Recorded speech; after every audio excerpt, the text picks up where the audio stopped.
Assalamualaikum warahmatullahi wabarakatuh. Selamat pagi semuanya. Sebelumnya perkenalkan, kami dari kelompok 8 dari mata kuliah teori belajar dan pembelajaran yang pada kesempatan kali ini akan menjelaskan lebih mendalam terkait salah satu metode belajar, yaitu deep learning. Baik, kelompok kami sendiri terdiri dari 4 orang, yaitu yang pertama Diki Hadianto, yang kedua Muhammad Ferry Purnama, saya sendiri, yang ketiga Rata Khairul, dan yang terakhir Muhammad Fahmi Abdullah. Menginjak pada pembahasan yang pertama terkait definisi apa itu deep learning, terkait definisi dari deep learning itu sendiri. Sebenarnya teman-teman, deep learning ini bukan sesuatu hal yang baru di dalam dunia pendidikan Indonesia, namun baru-baru ini deep learning kembali digaung-gaungkan sebagai salah satu metode belajar. Secara definisi dalam konteks pendidikan, deep learning adalah pendekatan pembelajaran yang berorientasi pada pemahaman mendalam, keterlibatan aktif, dan juga refleksi bermakna dari peserta didik. Dalam implementasinya, terdapat 4 dimensi utama dari pelaksanaan deep learning ini sendiri, teman-teman. Yang pertama, pemahaman mendalam. Yang kedua, integrasi pengetahuan. Yang ketiga, penerapan kreatif. Dan yang keempat, keterlibatan sosial yang tinggi. Melalui 4 dimensi ini siswa ini diarahkan untuk dapat mengembangkan kompetensinya, kompetensi utama pada abad 21 ini, yaitu 6C, yang mungkin setelah ini akan dijelaskan lebih lanjut oleh rekan saya. Dengan demikian, deep learning ini bukanlah metode belajar yang hanya menekankan pada hafalan semata, tetapi juga lebih menekankan pemahaman konsep, penyelesaian masalah, serta meningkatkan kemampuan berpikir dan kreatif siswa. Dalam pelaksanaan, teman-teman, terdapat 3 kunci utama dari deep learning sendiri. Yang pertama, meaningful learning. Kedua, mindful learning. Dan yang ketiga, joyful learning. Yang pertama, mindful learning atau pembelajaran penuh kesadaran. Konsep ini menekankan pentingnya kesadaran penuh peserta didik terhadap proses berpikir dan perasaannya selama belajar. Mindful learning memungkinkan siswa untuk fokus, sadar terhadap tujuan pembelajaran, dan juga memahami keterkaitan antara materi dengan kehidupannya sehari-hari. Kemudian yang kedua, meaningful learning atau pembelajaran yang bermakna. Meaningful learning ini berfokus pada keterkaitan antara materi pelajaran dengan pengalaman nyata dari siswa ini. Pembelajaran yang bermakna terjadi ketika siswa mampu menghubungkan teori dengan prakteknya di dunia nyata melalui pendekatan berbasis proyek atau biasa kita sebut project based learning. Dalam hal ini, peserta didik tidak hanya memahami konsep secara kognitif saja, tetapi menyadari relevansi materinya serta manfaat dalam konteks kehidupan sosialnya langsung. Kemudian yang terakhir, ada joyful learning atau pembelajaran yang menyenangkan. Joyful learning ini menekankan suasana belajar yang menyenangkan, interaktif, dan juga bebas tekanan. Pembelajaran yang menyenangkan ini dapat meningkatkan antusiasme dan partisipasi siswa sehingga proses interaksi pengetahuan menjadi lebih efektif. Ketika pembelajaran dikombinasikan dengan teknologi seperti AI maupun gamifikasi, suasana belajar ini dapat menjadi lebih interaktif dan menyenangkan bagi siswa, yang pada akhirnya dapat meningkatkan motivasi belajarnya. Baik, selanjutnya adalah strategi pembelajaran yang mendorong deep learning. Oke, jadi ini ada beberapa strategi yang efektif dalam menumbuhkan deep learning. Yang pertama itu ada problem based learning atau PBL, dan yang kedua itu ada project based learning, PJBL. Ketiga itu ada inquiry learning, dan yang terakhir itu ada jumping text. Nah, keempat strategi tersebut menempatkan peserta didik sebagai subjek aktif dalam proses pembelajaran, di mana guru berperan sebagai fasilitator yang membantu mengarahkan, terus menstimulasi dan merefleksikan proses berpikir siswa.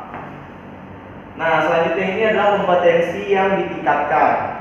Nah, pendidikan abad ke-21 menuntut peserta didik untuk memiliki kemampuan yang tidak hanya berfokus pada penguasaan pengetahuan akademik, tetapi juga keterampilan berpikir tingkat tinggi dan membentukkan karakter yang kuat. Dalam konteks tersebut, konsep 6C itu sangat penting. Yang pertama itu ada critical thinking, kedua ada creativity, tiga ada collaboration, 4 communication, 5 citizenship, Dan yang terakhir, karakter education.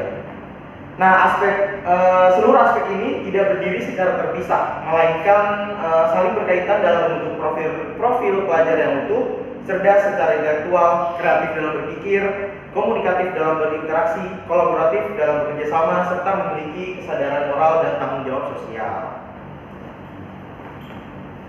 Oke, selanjutnya ada peran guru sebagai fasilitator dan pemandu atau CEO, Creator of Learning.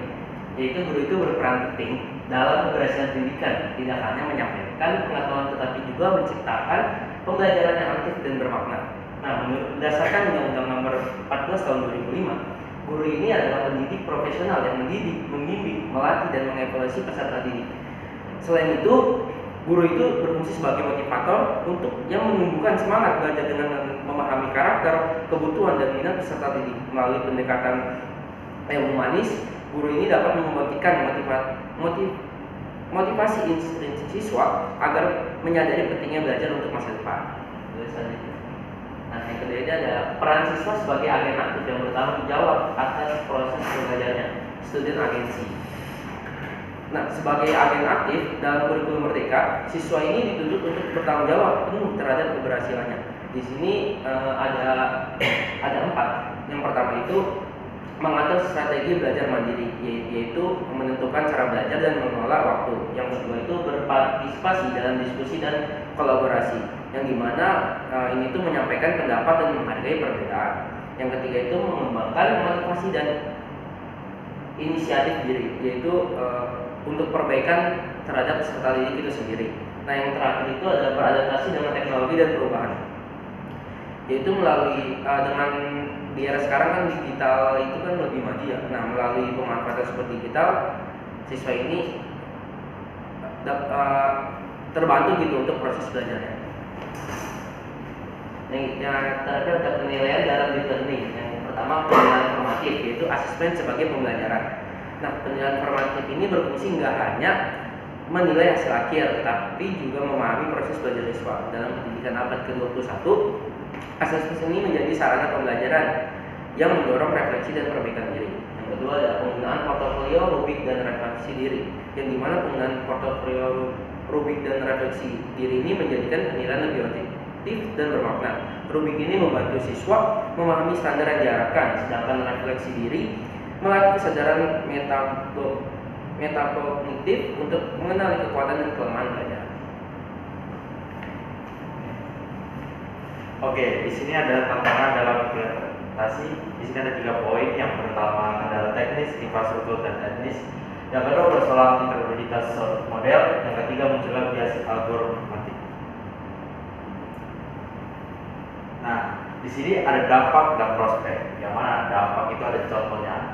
Terutama dampak deep learning dalam bidang kesehatan, yaitu Estafa dan kawan-kawan pada tahun 2017 menunjukkan bahwa convolutional neural networks mampu mencapai tingkat akurasi yang setara dengan dokter spesialis kulit dalam mendiagnosis kanker kulit. Nah, yang menandai era baru dalam diagnosis berbasis kecerdasan buatan. Oke, di sini pun juga ada prospek, yang mana prospek itu masa depan deep learning menuntut kolaborasi lintas disiplin antara teknologi, etika, dan kebijakan publik. Hanya melalui pendekatan holistik, inilah deep learning dapat berkembang menjadi instrumen yang tidak hanya kuat secara teknologis, tapi juga adil, berkelanjutan, dan bermanfaat bagi keseluruhan kemanusiaan. Oke, sesi diskusi.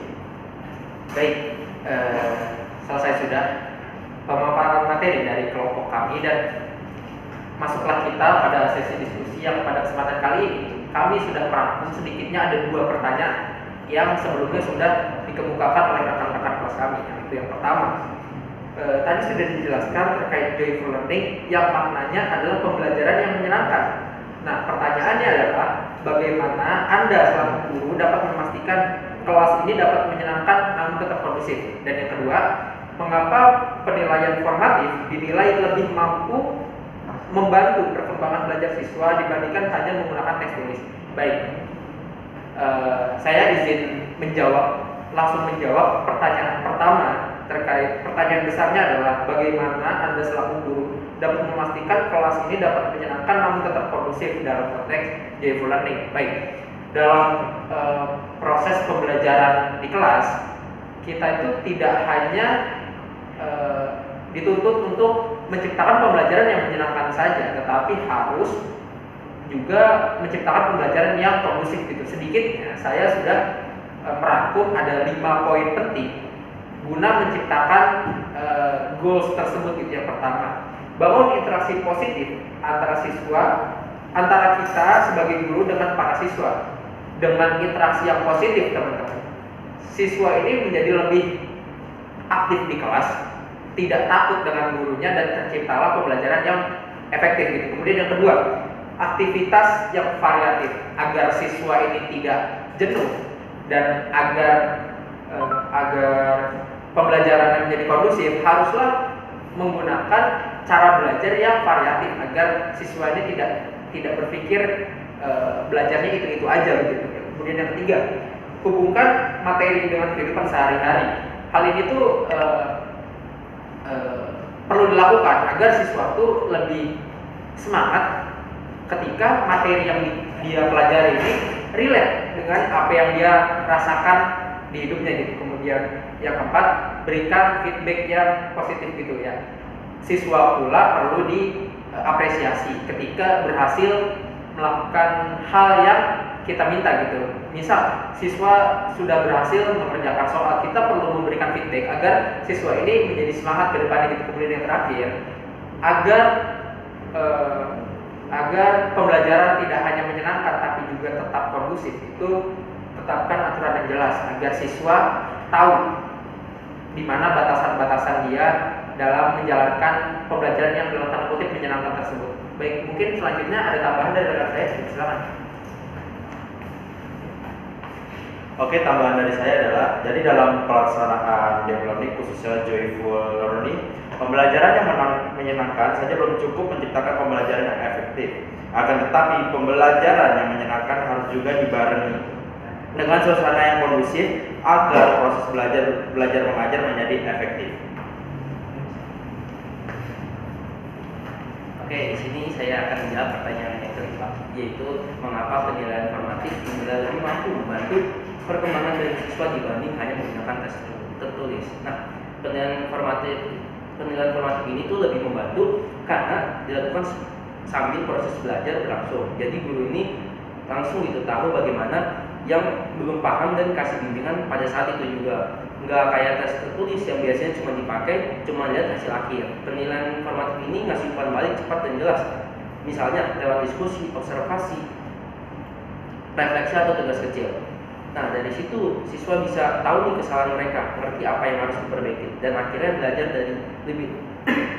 lebih terarah karena mereka dibantu buat paham prosesnya, bukan cuma hasilnya. Mungkin ada tambahan dari rekan saya. Oke, jadi intinya penilaian formatif membantu perkembangan belajar siswa dengan memberikan umpan balik cepat, meningkatkan kesadaran belajar, dan membangun kepercayaan diri sehingga siswa lebih memahami proses belajar dan mencapai hasil yang lebih baik. Oke, mungkin akan ditutup oleh rekan saya. Baik, terima kasih atas rekan-rekan yang sudah menyampaikan pertanyaannya sebelumnya dan rekan-rekan kelompok yang sudah menjawab pertanyaan. Dan sampailah kita pada akhir presentasi pada pagi hari ini. Kurang lebihnya mohon dimaafkan karena sejatinya kesempurnaan hanya milik Tuhan Yang Maha Esa. Wabillahi taufiq wal hidayah. Assalamualaikum warahmatullahi wabarakatuh. Waalaikumsalam warahmatullahi wabarakatuh.